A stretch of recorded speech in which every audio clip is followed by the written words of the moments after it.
few weeks ago, Governor Sarah Palin endorsed business mogul Donald Trump for president, becoming his biggest endorser yet. Iowa, you say a lot. Being here tonight, supporting the right man who will allow you to make America great again. God bless you. God bless the United States of America and our next president of the United States, Donald J. Trump.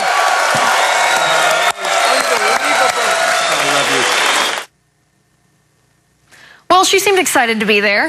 Now I'd like to welcome back to the program a man equally excited about the Palin-Trump endorsement, sports anchor, columnist, and creator and host of Mama Grizzly, The Palin Update, Kevin Scholla. Kevin, thanks for being here.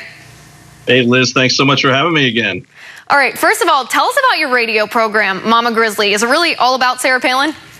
It is 24/7 news on the governor. Please check it out, mamagrizzlyradio.com, and on Twitter at Mama Grizz Radio. Every week, a brand new guest, all the Palin news plus commentary. You're going to love it. We've had some huge guests of late, including Governor Palin and Donald Trump. Okay, I'm very interested in this. I want you to tell me how this works. First of all, how did you get started centering a radio show about one single individual? Well, you know, Governor Palin, we thought perhaps was going to run for president in 2012. So in 2011, I thought, how could I help her, but with my crazy schedule, help her and, you know, realistically? And as a broadcaster, I said, how about a radio show that will dedicate time to Governor Palin and give the real deal of what's going on? Well, as you know, she didn't run. And we were about 3 episodes in at that time, 3 or 4. And we said, you know what? The governor's not running, but she's not going anywhere. So let's keep it going. Her values are there. The issues are there. Let's still talk about Governor Palin and also about the country as a whole. And it just took on a life of its own. And here we are, 2016, still rolling. And it's not just politicians. You know, we've had athletes and those in Hollywood brave enough to be on the conservative side and, you know, everyone you can imagine. So it's been a great ride. And we do appreciate people checking us out. Do you have enough information on a weekly basis about this one person?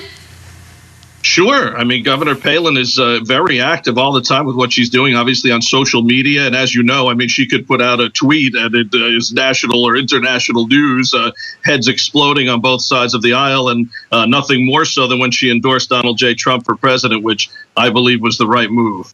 All right, now they are an unlikely pair. I want to talk about Sarah Palin endorsing Donald Trump. Now, maybe you have some insider information or just a close study of Sarah Palin because you follow her with your radio show, but were you surprised by this endorsement? No, I wasn't. And I could understand some people who don't follow her being surprised. But what shocked me was those that do follow her, you know, some jumping off the Palin ship or saying she's not a conservative. That's like saying Mike Vick is a great dog sitter. Sarah Palin's one of the greatest conservative leaders and fighters out there. But if you followed her as Donald Trump was running, never was a disparaging word said about Donald Trump. She defended him. He spoke highly of her on my program and in other places. So really, you know, in 2012, she didn't endorse anyone. So I really thought the options came down to her endorsing Trump or endorsing no one. So when people were surprised, I'm like, you know, were you not reading the tea leaves on this? It was really incredible that they didn't know. But, you know, I guess in some ways you could say they make a interesting pair. But in other ways, you know, their outspokenness, their love of country, I think they really are on the same page in a lot of ways. Right, because you'd have to count me as one of the people who was surprised. I expected Sarah Palin to endorse Ted Cruz because she was so instrumental in his election and was trying to appeal to the same constitutional conservative values that he's espoused. So it did come out of the blue for me to hear that she endorsed Trump. But you mentioned that you interviewed Trump, and I know you've interviewed Palin as well. Tell us a little bit about that. Well, Donald Trump was just very gracious and a great interview. And the thing about it that I really laugh at as we see as this campaign unfolds are people bashing Donald Trump who have never met him. Now, I get that most Americans don't get the chance to meet all the presidential candidates or talk to them, but my experiences with Donald Trump have been wonderful. I've also heard stories from others, you know, third person, of how he is as a man. And so I just find it unbelievable how people have the gall to question his Christianity, to question his conservatism. They don't know the man. They certainly don't know his heart. And here, people who are calling out others for doing this and saying Trump, you know, uses these words that we don't like or goes after after people, they're doing the same thing to him. The whole New York values thing, as you can see my Mets lid here of our National League champions, Liz, that really got to me too, because I know what Ted Cruz was saying. And yes, there's a lot of liberals in New York. But what we also have to remember, I mean, look at me. I'm pro-Christ, pro-life, pro-Second Amendment, pro-Israel, pro-Palin. And I grew up 15 minutes from Manhattan and lived there for 30 years. So I got to tell you, the real values we have to go after are the D.C. establishment values. And Donald Trump, he's looking to put a hammer to those. Right, and that's what he claims he's going to go after. And what you said about his character, I mean, he's the first one to claim that he's a nice guy. He said that he's actually a very nice person, that everyone who knows him says so and knows that he's just a tough negotiator when he's conducting his business deals. Now, I want to ask you a question. Palin applauded Trump's boycott of the Fox News debate last week. Did you think that was a smart move for him? I liked it. I think it was great because I think it goes larger than just Fox. And by the way, your network did a tremendous job in covering Trump's event and not having extra sound. CNN and others had it, but they had the talking heads. Your network did a tremendous job with that. But I think what Donald Trump did there was, it wasn't at Megyn Kelly. It wasn't at Ted Cruz. It was letting everyone know, hey, look, I am going to do what I want to do. Now, you can like it, you can not like it, you can vote for him, you can not vote for him, but you know exactly, just like Governor Palin, what you're going to get. And Donald Trump told Fox, not doing it. Don't want to be with Megyn Kelly, whatever the reason. Didn't want to do it, and he didn't do it. Anyone else would have backed down. And then you saw the attacks on him when he wasn't there. All of a sudden, Jeb Bush was, big man on the playground, all of a sudden with Donald not in the room. But, every time he gets bashed by the fringe on either side or by the lamestream media, you see what happens. He gains and gains. And the part I liked was that he didn't just bash somebody, he provided an alternative. And that's something that's been sorely lacking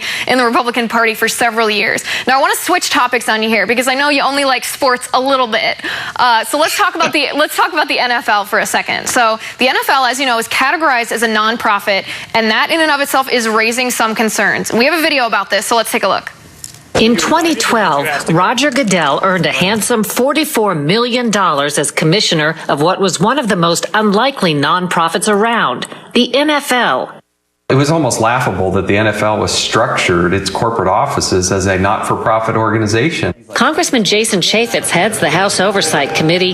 He says the IRS exempts the nation's 1.5 million nonprofits from income taxes because of their philanthropic missions, not to pad executives' fat salaries. All right, what do you think, Kevin? Is the IRS too generous with a nonprofit label for organizations like the NFL? It is amazing, isn't it? I mean, these are supposed to be philanthropic organizations, so to speak. And okay, fine, but how do you know you agree with what the NFL does with their outside money, where that actually goes? And then you look at these bloated, insane salaries of Commissioner Goodell and others. Meantime, he's ruining the league on the field with the decisions he's made from a football standpoint. But, we just talked about Donald Trump and trying to clean up Washington.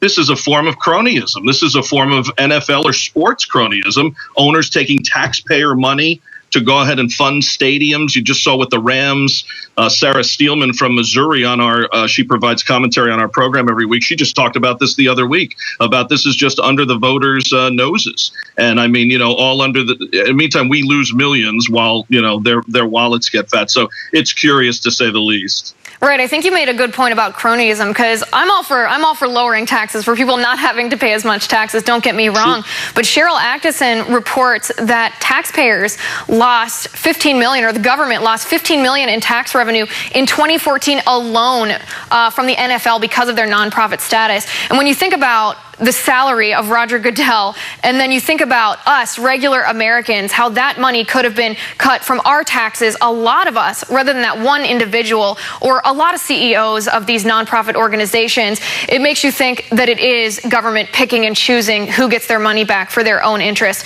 And Kevin, I'm not cool with that. No, and Cheryl is a really amazing and fair and great reporter. So when you hear it from her, you know that you're getting factual stuff. I mean, everybody's upset about the Redskins name. Maybe they can change them to the Washington Subsidizers or the Fleecers or something like that to have an accurate picture of what Goodell and the boys are doing. But it's amazing, Liz. It really is like politics in a way, unfortunately, because here you go along to get along, and we'll help you or not. All these teams that move, they wind up having another team come back to the city years later with a new nickname instead of just staying there because it's put on the taxpayers and they don't even know what's going on, and they vote, from their heart if they're big fans or they want football to stay. But in the meantime, it's just not good for anyone except, Roger's wallet. Right. The Washington Fleecers would have a very large fan base of about 100 U.S. senators. Kevin, we're out of time for today, but I appreciate you coming on the show as always. Up next, time